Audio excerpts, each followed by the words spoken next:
Hey guys, welcome back to another episode of the Jays Without Podcast. I am your host Jane, and today we're going to be talking about the Los Angeles Chargers and why I believe they're in trouble going into the 2024 season. This is a team that went through a lot of change this past year, especially after firing their former head coach Brandon Staley after an embarrassing loss to the Las Vegas Raiders, in the 2023 season, and then hired Jim Harbaugh, who was a national champion at Michigan, very successful college coach, one of the better coaches to do it um, in recent memory. Also, a former NFL head coach as well. So, bringing a familiar face back to the National Football League to go coach their team.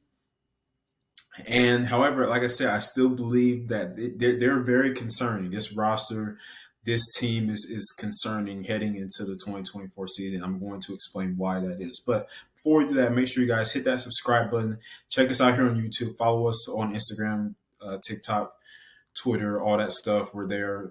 Make sure you just check us out. Turn on post notifications so you know when we post and you're hearing everything that's up to date regarding football, all that kind of stuff. Preseason already started last week with the Hall of Fame game. It's going to continue this week. I know there's going to be a lot of games, on Thursday and on Saturday as well. So you can look online, find your favorite team, see when they're playing. All the games should be on NFL Network. So make sure you just check out that so you can find out when your favorite team is playing. Sweet. A lot of storylines to look forward to for a lot of specific teams and everything. So, yeah, like I said, it should be pretty fun, seeing everybody back out there on the gridiron and battling it out, even if the starters only play like a couple of series, at most, still just to see what you have. Kind of like the spring game, like in college or in high school, just to see what you have out there and deciding this is the time where coaches evaluate their depth charts and they're looking to see what guys fit where and maybe – maybe these guys need to see this amount of snaps at this position or whatnot. So it's just that evaluatory period for a lot of coaching staffs for these different ball clubs. So, but yeah, as far as the Chargers are concerned, they went 5-12 in 2023. Justin Herbert missed 4 games, after when he suffered that rib injury.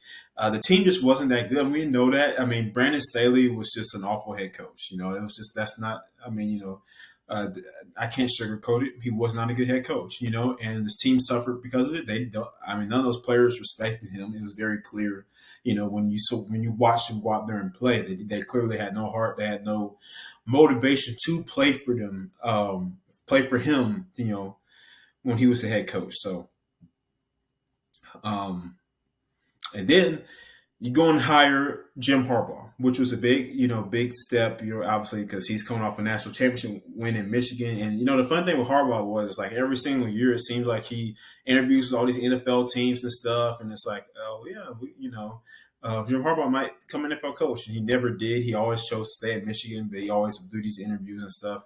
Yet he finally does decide to leave, the Wolverines and come back to the NFL where he once was a coach and a football player, and lead this Los Angeles Chargers team. And he's very ecstatic about it. He's been very ecstatic about it. He's very excited to bring his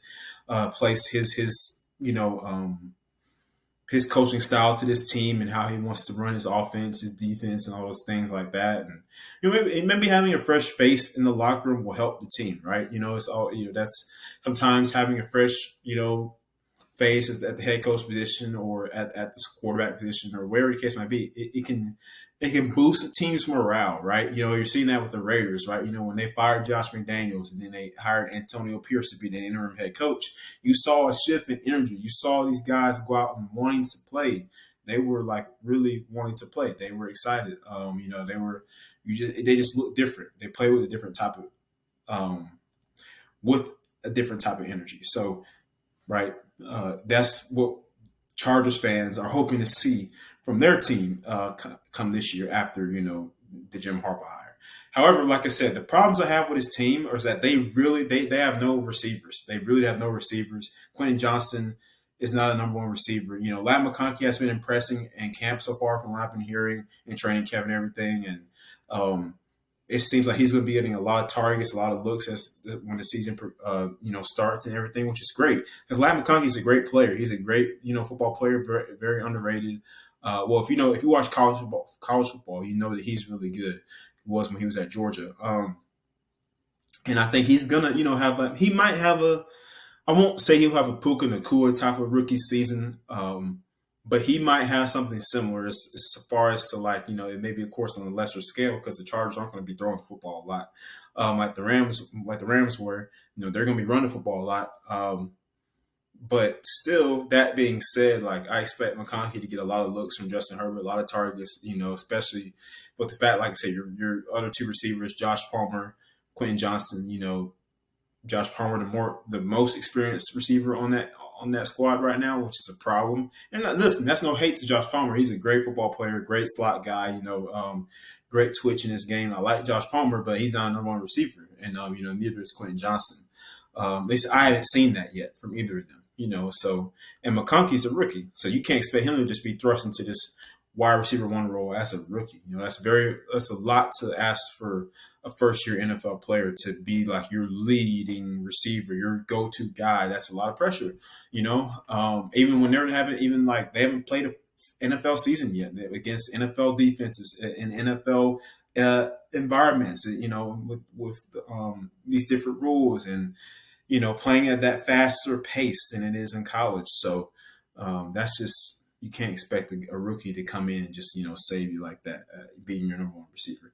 So I just am concerned about that. And not only that, they just suffered a few recent injuries in training camp. Of course, Justin Herbert got injured his plantar fascia in his right foot, and so now he's in a walking boot for 2 weeks per Adam Schefter, and should be on live to start week 1, against the Raiders. But for right now, he's in the walking boot. Joey Bosa also suffered a hand and wrist injury, so we'll keep you updated on that. Again, likely to play in the season opener. He just might miss practice time up until then, so that's just something to keep an eye on. But my thing is I don't understand why the Chargers I know Mike Williams and Keenan Allen haven't been the healthiest players, but when they're out there, they're really good, and they let them walk away for basically nothing. So this is why I'm concerned with this team, because now your two top receivers are gone. So now where are you going to get that production at those two positions? Like when they were healthy, Keenan Allen and Mike Williams produced. They were great receivers, 1,000-yard receivers. One of them 1,000-yard capable. So now my Keenan Allen's on the Bears, Mike Williams on the Jets. So that's my thing. And as far as the rushing attack is concerned, they hired Greg Roman to be their offensive coordinator, signing J.K. Dobbins and Gus Edwards over from the Ravens. So, you can tell that the Chargers are going to put an emphasis on running the football, which is nothing wrong with that. Especially in a league that is so pass happy, so pass centric, being a team that's able to ground and pound and run the football and be physical and be violent and just control the time of possession is important. If you can do it, if you can do it, it works and it's going to help you win football games. If you can do it right, but if you do it incorrectly and you don't have if you don't have a potent rushing attack and your offensive line is not able to block, and create those holes, then that's going to be a problem, because then it's like you haven't put much effort and time into the passing game. So then you'll be forced to pass, right? Then that's it's going to create issues. So the issues that the Chargers don't need right now, because they're in a limbo right now. Like they're in a stage where it's like, they're not for rebuild, but it's like they're just in that kind of bubble for me. Justin Herbert is a guy that he wants to go out there. He wants to win, man. He wants to win. He wants to win Super Bowl. He wants to win playoff. He wants to go out there and win. But unfortunately, it's going to take a while for him to do that, especially with this current Chargers roster that is in play. You still got your studs out there, like I said, like Joey Bosa, there's Khalil Mack, there's all these guys. Offensively, like I said, Rashawn Slater, one of the better offensive tackles in the league. And if he's fully healthy this year, then the offensive line play should be much better. He's going to help out improve that offensive line. As far as other than that, I just the Chargers concern me a lot. They really do. I think like I said, it's just you play today's game, like you're going to have to be able to throw the football down the field. You're going to have to be able to do it. You're going to have guys that are able to go and catch the football down the field. And the Chargers right now, to me, don't have those guys at the moment, that can do that on a consistent basis week in, win out. They're going to help you win football games. Again, this is a pass-happy league. And you also play in a division with um, arguably probably the most pass-happy team in the entire world in the Kansas City Chiefs, right? So it's those things like that, But hey, Jim Harbaugh wants to be physical. He wants to bring his college-style offense to the NFL, run the football, be physical, play great, swarming defense. Nothing wrong with it. Like I said, we'll see how well it works, right? So that's the thing that I'm really thinking about as far as with the Chargers. Can they make that work? Can they get after the quarterback? Can they you know, can they, control the time of possession by running the football, gain those tough yards, all those things like that, passing when they need to pass, but not being completely reliant on it.